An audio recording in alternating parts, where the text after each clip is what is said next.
on Let's Shape the Future, we've had chief operating officers, chief marketing officers, chief design officers, and more. But what's the role of a chief revenue officer? I'm thrilled to be joined by Stephen D'Angelo, CRO, go-to-market advisor, and best-selling author, to chat about all things revenue and positive mindset. So, Stephen, thank you so much for taking the time out of your busy schedule to join me today. It's my pleasure, Ben. Thank you for having me. Very much appreciate being part of your show. Thanks. And so with all my guests, I love to sort of get a recap of their career up till now. So take us back to where it all began, and sort of how your positions have evolved over time. Yeah, for sure. So my background has been in the technology business primarily. And it all started when I came out of university. When I graduated college, I had a desire to be in the technology business. And this is, I have to admit, is like 30 years ago. So maybe for some of your audience, I'm a little older, but maybe for some, not so much. But 30 years ago, the technology business was really in its infancy. Mm-hmm. And I was very interested in being in the sales profession. So I entered a sales program actually with Automatic Data Processing, ADP, a great company. It's still a fantastic company. They put you through a very rigorous training program. I advanced in my career there over a couple of years, then had leadership roles, director roles, regional VP role. And then from there, after I was with ADP for about 7 years, that's when my career really started to elevate, because I got connected to the venture capital community. Mm-hmm. So the venture capital community, we all know how they work. They raise funds and they put money into early stage companies. And they then look for people like me with a domain expertise that they would put into some of their companies to help start the company or get the company to be successful. And my very first startup was a company out of Stockholm, Sweden, that was funded by Warburg Pincus. And Warburg's more of a private equity than a venture firm, but they made a rather large investment in this company. And I helped start North American operations. And it was just 5 of us that started it. And over the next couple of years, we grew the organization to over 800 people. We took it public and it was hugely successful. We had a great partnership with Oracle. So in all facets, it was hugely successful. So that was kind of my first step into the early stage kind of company. And I was fortunate, my first go round, hugely successful. And then from there, my network with the venture capital community grew. So I work with VC firms like Warburg Pincus, as I mentioned, Insight Venture Partners, Shasta, Sequoia, NEA, Insight Ventures. And, you know, like I said, they invest in companies and then they look for people like me to put in either as CRO or president or CEO, or sometimes just in advisory roles. They have an executive team or a leadership team that can use my experience, and I go in and I help them and do lots of scale up kinds of things. So all in all, I did 2 IPOs over the years, which were great. And I had 3 other exits where I helped sell 3 other companies. And they all were successful exits. So I've been very fortunate. I've worked with some great people and I've been given great opportunities. So I've been very fortunate. An exciting career then. So for those that don't, those that aren't aware, both myself and Stephen are lucky enough to work for an organization called Beamery, who are the leading talent lifecycle management platform. So for those that aren't aware, did you want to provide a bit of background as to who Beamery are, the problem that they solve, and also what your role in the business entails? Certainly. Let's start with Beamery. Beamery is an exciting company that is solving a significant problem. And when you think about a company that needs to grow and be successful, there's a couple of key assets that every company has, right? They have their customers, they have their capital, and they have their employees. And the process of recruiting employees more successfully, using technology to be able to match, if you will, employee needs to what's out there in the market, and use artificial intelligence in order to identify people that are on the open market, whether it be at job sites or other sites, and be able to identify their skills and identify where they would fit well within the company so you could recruit them successfully. A very valuable technology, and solves an important problem of recruiting. But then once you have the employee inside the company, now it's about development. It's about mobility. If I join a company, I don't want to just stay in one role. I want to know that I'm going to be able to advance. And the Beamery technology helps match, again, skills to neighboring skills that may be needed in additional roles, and identifies people as to they would be good candidates for these particular roles. So some of the name brands that utilize Beamery are companies like General Motors, Peloton, Wells Fargo, lots of great companies that have very large organizations, Google, Amazon, that very large organizations do lots of recruiting. They use the Beamery technology to solve that problem, to identify the right candidates, bring them into the company, and then mobilize them within the company so everyone is happy. Employees are happy, companies are happy, and companies succeed. So it's a great company. Beamery is. They recently raised $134 million. They're in scale up mode, great, talented people. I'm happy to be part of it. Good. And so you've been brought in to be a chief revenue officer. So I'm assuming that for those that aren't aware, it's sort of heading up the sales organization within Beamery, right? Yes. So chief revenue officer typically is responsible for all things revenue. And when you think about revenue streams that come into a company, it's certainly the new logos, having a sales organization that's talented, that could go out and support clients and understand client needs and show how our technology can help them solve the problems we just spoke about. So it's a new logo acquisition. Then it's the renewal process, because we're in a SaaS business and companies sign 1, 2, 3-year deals with us. Then there's a renewal process. So that's another revenue stream. And then there's a services side. When we provide our solution to new clients, there's implementation and there's services. And then there's ongoing services. So there's revenue streams there. So it's managing all those revenue streams. It's building a high performance go-to-market organization, sales, partnerships, marketing, professional services, all of those activities, customer success, and build high performance teams so that we can achieve the objectives. People can feel empowered, people can feel successful. And it's all about building this high performing, scalable kind of team that helps the company meet its growth objectives. And I think, especially within an organization like Beamery and the other scale ups you've been, when you raise so much money, obviously you then have dependent on the investors are then depending on the organization to start making that revenue, right? So that means that your role is just hugely important in the organization. Yeah, I always remind people, it's the life you chose, right? I mean, when you take the role of managing revenue and owning the revenue of the business and you raise a lot of money, sure, I mean, there's that word pressure, but there's a responsibility that you have to execute to the best of your ability. And hopefully doing it the best of your ability and having a great team around you, you can achieve great things. And right now, I would say that Beamery is on that road track to achieve the success it deserves and it desires. Yeah, no, I'd echo that. And so that's the professional side of Stephen D'Angelo. And now I have a little section that I like to call what has shaped the guest. So we're talking about what's shaping the future, but we'd love to sort of get a peek behind the curtain and sort of get to know the person behind the job title. So I've got a couple of quick fire questions with you, if that's all right. Yeah, of course. So the first one is, what's your favorite activity outside of work? Working out, exercise, whether it's lifting, whether it's running, whether it's maybe doing yoga. Yeah, I like to work out. I like to play golf as well. It's a different activity, but yeah, it's being outside and working out. Nice. I didn't have you down as a yoga guy, but you Oh, you yeah. learned something new. Yeah. Yeah. And secondly, so right, imagine it's the end of a long week. You sit down, relax on the sofa with a drink, and you're watching TV. What drink have you got in your hand, and what TV show are you watching? The drink I have in my hand is a tequila for sure. Nice. One of my favorites is Clase Azul Reposado. So maybe one large cube, sip that nice and slowly.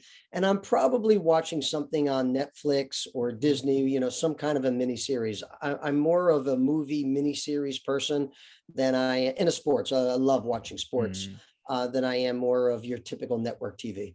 Nice. And then finally, what or who is your biggest inspiration in life? Wow. My biggest inspiration in life. What's interesting? It's hard for me to say one individual. I've been very, very fortunate that so many business leaders, friendships, my wife, marriage, some professional athletes that I associate with, they all have an impact on your life and they all touch you in a special way. So I as you ask that question, I don't have anything that really bang hits me. But now, as I'm saying, it probably was my upbringing. I guess if I would look at anything, my mom and dad were fantastic. And by no means, were we wealthy at all. We're a very middle class family. My mom and dad didn't graduate college, so they had business jobs, accounting kind of jobs, but they weren't, university graduates. So they just had to work hard. And I learned about work ethic. I learned about family bonding. That probably is probably the most impactful thing. I love it. Love it. Yeah. So obviously then a lot of your career has been within scale up organizations, as you mentioned, and you've had huge success with them going public or being acquired. What appeals to you so much about scale up organizations, and what were your key learnings along those journeys?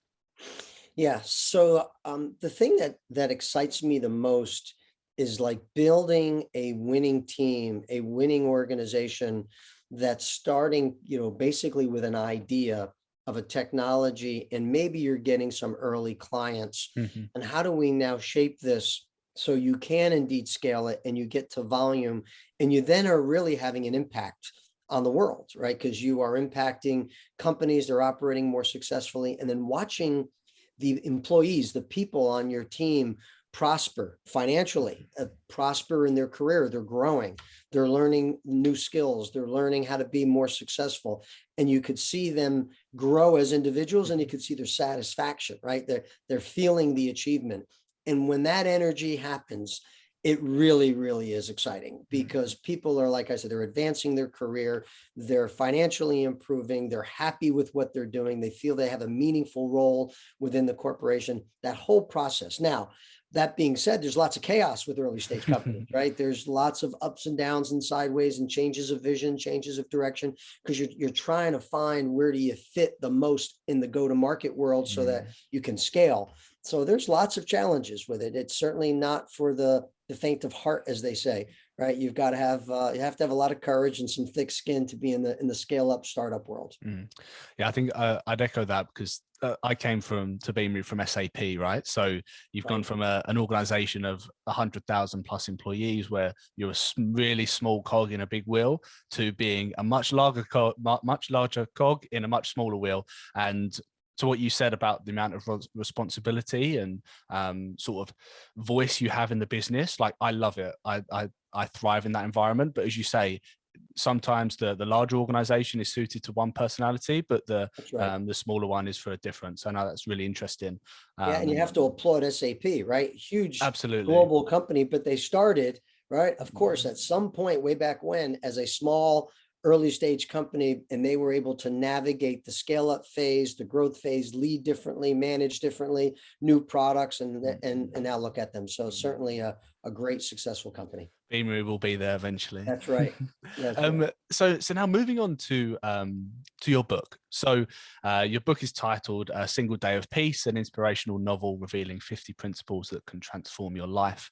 I'm going to sort of roll out the red carpet a bit here and give you a chance to tell the audience a bit about what the book is about. And so how would you sum it up? Yes. So it's an inspirational novel. So first, let me explain why I wrote it, and then I'll take you through kind of the book and the story behind it, and my goal of it is, and what I wanted to accomplish. So the reason I wrote it is I'm a big reader. I'm a big reader of self-help books, and through my career, which I've explained earlier on in our conversation here, I've been connected to many, many people, people of all walks of life, very successful business people, very successful people in other careers, whether it's a teacher or a trade, some very successful people. And I observed that people that are very, very successful and happy do things differently than people who are very successful and unhappy. And I'm talking about billionaires. I'm talking about professional athletes that I had the pleasure of knowing and work alongside. There is a distinct difference. Now, people say to me, well, how can you be really successful financially? You probably have a lot of assets, and how can you not be happy? And I will tell you that there are many that, unfortunately, that have achieved a level of success, but don't have deep self-satisfaction. They're not happy with their lives. And you can see it in how they behave toward others around them. So I began to document, what do the successful, happy people do differently? And it was kind of a hobby of just keeping it all and writing it all down and studying it and making sure that I lean more towards the happy and successful way versus what the other people did. And then it dawned on me that, I should write a book. I should find a way to kind of put this into a book to help other people be more successful and be more happy. And I had this idea of writing this book. And one of the things that I see in people that are successful and happy, they have a level of spirituality in them. Now, I'm not talking about religion, right? I'm talking about a level of internal spirituality. They have a belief in God or a higher power, and they rely on that to keep themselves grounded when they're doing well. They rely on that to keep themselves positive when things aren't going well. They rely on that a lot. And so I too find myself to be quite spiritual. So I had this idea of, could I write a book that interacted spirituality with being successful? And I was raised Catholic, and I call myself a rebel Catholic because while I love the Catholic Church, I'm not quite sure I like all the rules and regulations and the guilt that's part of the Catholic Church. So I had this crazy idea that the Catholic Church really could be a better institution if it was more spiritual, if it had a leader that taught more spiritual kinds of things to be successful, teach kids how to be successful, teach people how to be more happy. So I had this idea, what if a great business leader converted from being a business leader and hugely successful and became a Catholic priest to help transform the Catholic Church? And that's kind of what I did. I created this fictitious story about a great executive in the technology business who comes to a crossroads in his life, and a negative event happens in his life, and he has a big decision to make. What's he going to do with his life now? And before going into the business world, he did consider becoming a Catholic priest because he was quite religious and spiritual as a young man. So he decides, you know what, I'm at this crossroads. I'm going to take my leadership skills and become a Catholic priest to transform the church. And that's what he does. And he brings great inspiration to the church. He gets millions of followers. He gets on network television, media follows him. But the Catholic Church kind of rejects him because he's very forward thinking. And he makes a very bold prediction as to what could happen to Jesus Christ if he comes back. The church rejects him. And this character then decides to go off on a retreat, another crossroads in his life. And he documents the 50 principles that if people follow these principles, they'll live a more happy and successful life. So I wanted to create a story, an entertaining story, a compelling story, maybe a little controversial kind of story in order to keep people's attention and deliver the message of success and how to be happy and successful throughout the whole book. And then, of course, it culminates with the 50 principles.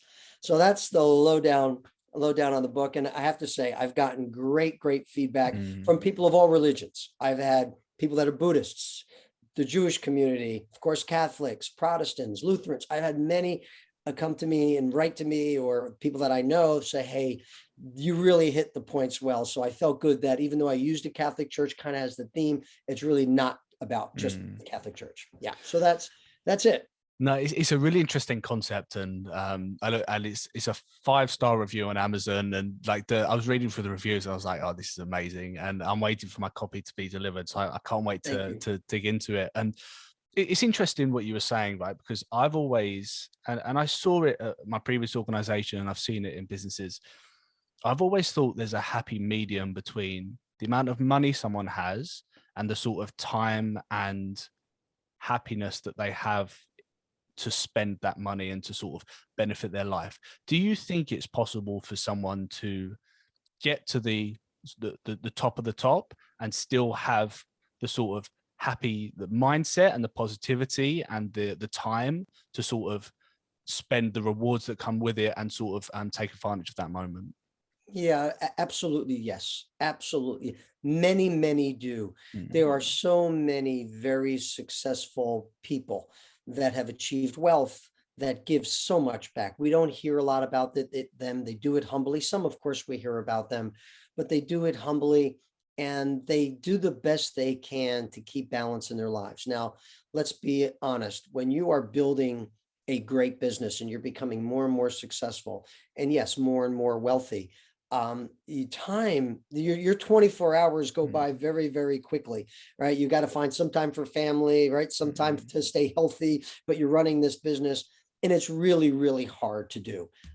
They do it well, and they realize deep down they have to give back. And I will tell you, the happy, successful people that are truly happy inside, they're the ones that are giving back. They're the ones that they know they were put here maybe for some bigger reason than just, how many cars can I have? How many houses can Mm. I have? How many trips can I go on?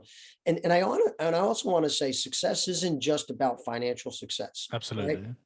Success is, as I always say, it's anyone that's pursuing a worthwhile goal. If you are pursuing a worthwhile goal, I know people that have started school for children with autism that I've been involved in. They're hugely successful people. Financial gain is not of interest to them. Mm. They want to help children with autism. You look at school teachers, right? School teachers, what more important role in life is there than to teach the youth, right? And help them grow. They're not paid an exorbitant amount of money, but they're very successful when they do it well. So there's all walks of life. If you're pursuing a worthwhile goal, that is Mm. success. We tend to think about money and assets when we think about success. No, absolutely, and it reminds me of two things. So there's a previous guests on Let's Shape the Future, Brad and Brian. They're called the two blind brothers, and they both have a disease called Stargardt's disease.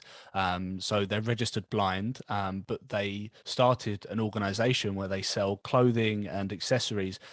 Based on how they feel, because obviously they can't necessarily see the clothes that they're wearing, and they sell them online. They were on the Ellen Show and that sort of stuff, and all profits go towards funding clinical research for eye disease. And I look at those sorts of people, and even like, for example, like this jumper I'm wearing right now Yeah, is there was a gentleman with cerebral palsy, and he was raising money for his treatment and for somewhere for him to live so he can sort of get back to walking, hopefully in a safe neighborhood. And so he had a dream to become a fashion designer, so there was a guy that enabled him to do that, and he now sells clothing to raise money for it. And I'm like, they're the sorts of stories where I'm like, that's to right. me, that is success, that is positivity. And that's why I buy this sort of stuff, right? Like, I would much rather spend money on this type of clothing than clothing that just puts money in someone's pocket, right? There's Right.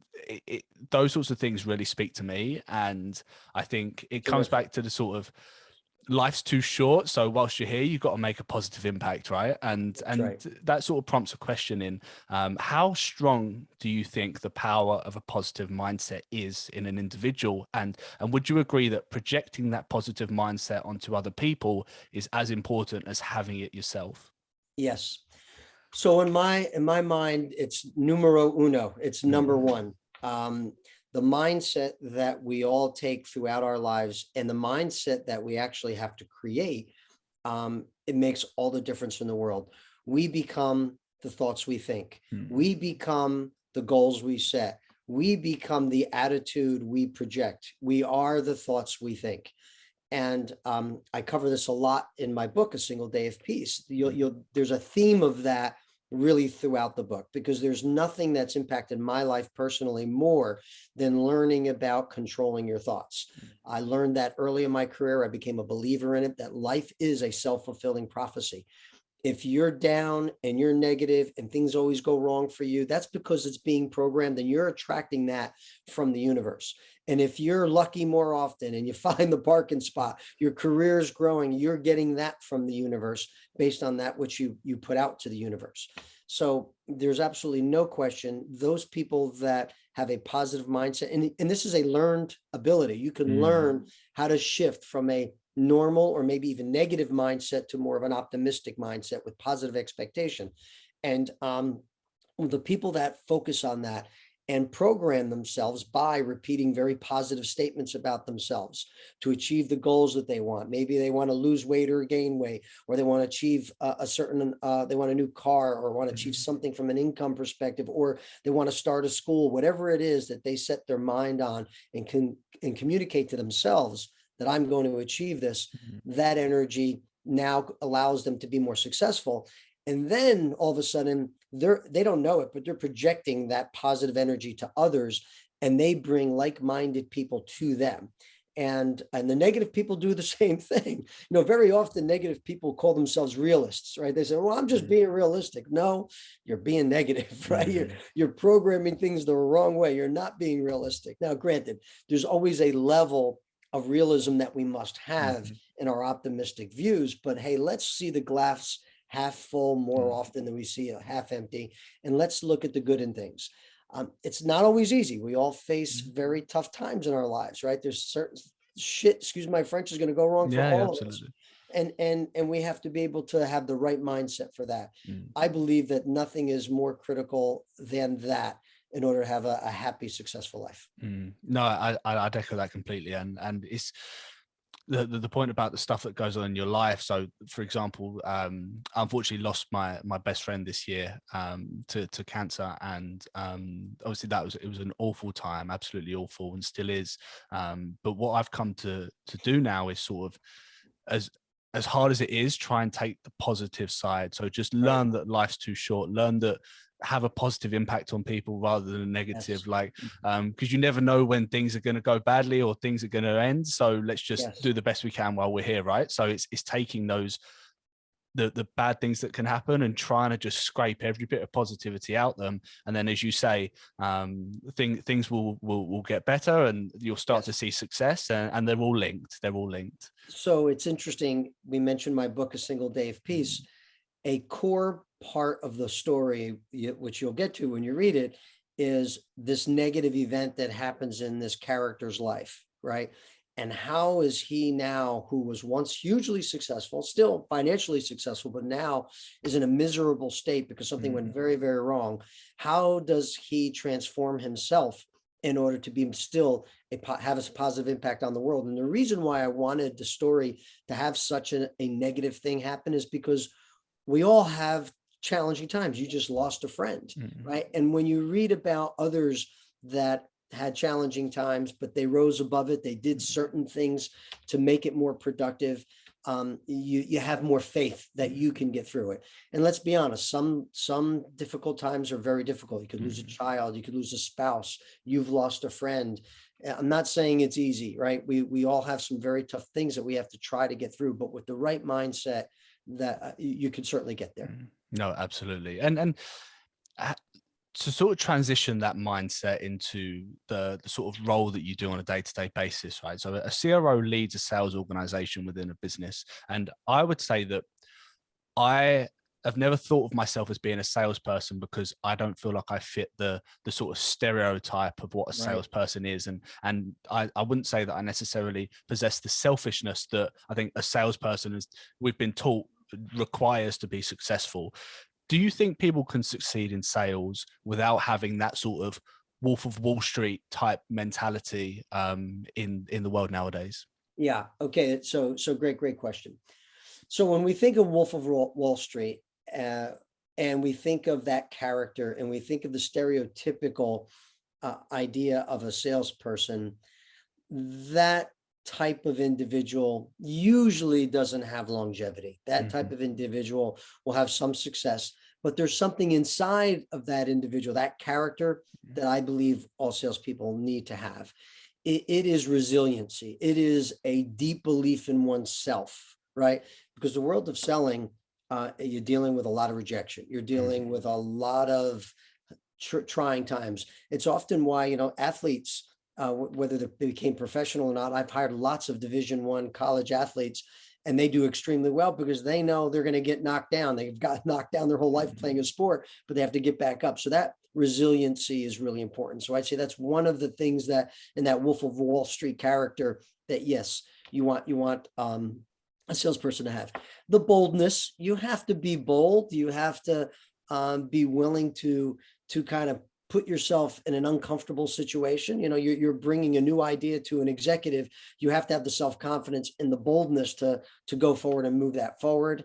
I would say that, the idea of work ethic is extremely important. But then there's something that most people don't realize that the great sales professionals do. That is, they constantly invest in themselves, reading books, training programs. What's the latest way that I can promote my solution? What are the latest ways of selling? There's always new methodologies coming out. And I often say great salespeople are much like doctors. Doctors don't get their degree and then they stop studying and they stop getting, advanced education. There's a requirement for them. There's a requirement for us. If we want to be successful salespeople or even just successful business people, let's make sure that we're constantly improving ourselves. That self-improvement is critical. You saw it in our meeting, right? And we had our meeting in Florida last week where we did our QBR. And one of the things I'm known for, the companies that I've worked with, is when we do the QBRs, every person's got to present What are you working on this quarter for yourself? What are you trying to improve? Maybe you want to be a better cook. Maybe you want to be a better parent. Maybe you want to be a better negotiator. What books are you reading? I make sure that people are doing that. So if you're developing yourself, you're getting better and better. So those are some of the things that are really, really important. And I would say I often tell salespeople, yes, we sell for a living. We have to close business. We have to bring in revenue. But think of yourself more as a business person. When you go sit down with an executive and you want to talk about the vision of our solution and how the solution can help them, no one wants to be sold. Talk to them like a business person. Let's talk about what value we can bring them, business person to business person. And if you project that, they're going to treat you that way. Absolutely. I think, especially in such a ever-changing world, like we're now moving into the world of Web3 with cryptocurrencies and NFTs, right? The sales processes of 20 years ago are nowhere near what it needs to be successful nowadays, right? So Right. to echo your point, that constant evolution and not being afraid to accept that you need to constantly keep learning is something that will only see people succeed. Right. Exactly right. Exactly right. So even in say my fairly short career, I've seen huge benefits in having mentors. How important do you think mentoring is to any level of age or talent? And also, I'd be keen to get your thoughts on reverse mentoring in such an ever-changing world, in the, like, as I say, in Web3 and others, where typically a younger generation is quicker to sort of absorb that and get on board with this stuff than maybe someone of more experience. Yeah. So mentoring goes both ways and there's value both ways. Without question, for me in my career, I've had many great mentors. And they get you from point A to point B a lot faster because they've made mistakes. And if you're willing to learn and listen to them, you'll avoid the mistakes that they've made. So you get there faster. Getting mentorship, I cover this in my book as well, that never be afraid to ask someone for guidance. I often tell young professionals like yourself, is there anybody that you admire and you would love to meet? And if that's the case, in today's social world, social network, connect with them on LinkedIn, send them a note, ask them go buy them breakfast, buy them dinner. You want to learn from them. You'd be surprised how many people are willing to do that for people. So asking for it is the first piece, and then giving it is the other side of the coin. Having mentored many people, it's very, very fulfilling. It's fulfilling to be able to help people and guide them, to give them a little bit of a shortcut to success, whatever success is to them, but giving them a little bit of a shortcut by giving them advice and guidance. And it's very, very fulfilling. That's, again, part of the spirituality of life, right? I'm giving back and I'm helping someone be more successful. Absolutely, and to sort of echo your point, it's kind of it's one of the reasons why I started this podcast, right? It gives me the ability to reach out to individuals and speak to individuals that I'd have never been able to have a conversation before, and we may be talking about themselves or the work that they're in, but that it's a kind of mentoring at the same space. And now I've got a repository of senior contacts who I'm able to connect with and catch up with, and you never know who you may need in the future, but also who may need you, right? So just having that network is just something that you massively need to invest in. I applaud you for your creativity, your ingenuity, and your courage to do this. You are building a network as a young professional. You're building a network, worth its weight in gold, so to speak. Fantastic. You're doing it the right way. Thanks, Stephen. I appreciate that. And as we come to the conclusion of the episode, with guests, I love to get one piece of advice for anyone that's listening. So that could be to C-levels, to management, to early talent, or anyone in between. What would be like your key piece of learning that you'd love to pass on? I'll use the word empathy. I think empathy is an important thing. I mean, there's all kinds of attributes to be a successful leader. There's all kinds of principles to be successful. I published 50 of them. But I think one of the things I would say that we all benefit from is empathy. It is, let's try to understand where the other person's coming from. In our world today, there's lots of division right here in the United States, strong political division, racial division, right? There's all kinds of division. And I think there's lots of division because we're not willing to see the other person's point of view. Dr. Wayne Dyer said it great. He's influenced me. His writings influenced me over the years. He's recently passed away, but he had a statement. He said, rather than bite off the end of my finger, take a look at where it's pointing. right? And his point is, don't just attack me and turn off what I'm saying. Just do it just for a moment, take a look. Mm, And that's having empathy. Very often, we gossip, very often we judge. And I think that that's somewhat of a natural human thing to do that. Psychologists will tell you you're doing it for some inner insecurity reasons. You feel better when you judge others. That aside, I think if we really just try to understand another person's point of view, for example, just in the business world, as I work closely with Abakar, our co-founder and CEO, and he has a viewpoint as to what needs to be done, and I may have a different viewpoint, mm, we will get to a very positive place if we listen to each other's points in their case and we digest each other's points. Let's find the right place to be. mm. And that's where two minds come together. That's the power of five. So I think it's a big part of being successful and happy. Let's just empathize with one another a little bit more. Love it. And it's refreshing to hear that coming from a senior sales leader as well. As I say, that sometimes sales has a bad rep for sales leadership, but it's really refreshing to hear a leader talk about empathy, talk about positive mindset and that sort of stuff. Is I think that will be something that maybe people wouldn't expect from this episode. So I'm really excited for people to hear. I'm happy to be able to contribute it. Yeah. Thanks. And then just to finish off, if anyone wants to find out some more information about yourself, about Beamery, or wants to purchase your book, where's the best place for them to do so? Sure. A couple of things. So to reach out for me, I'm on LinkedIn. Feel free to connect with me. Feel free to send me a message as it pertains to Beamery. By all means, go to our website, learn about the company. Through LinkedIn, you can connect to me, or my email at Beamery is steven.d'angelo@beamery.com.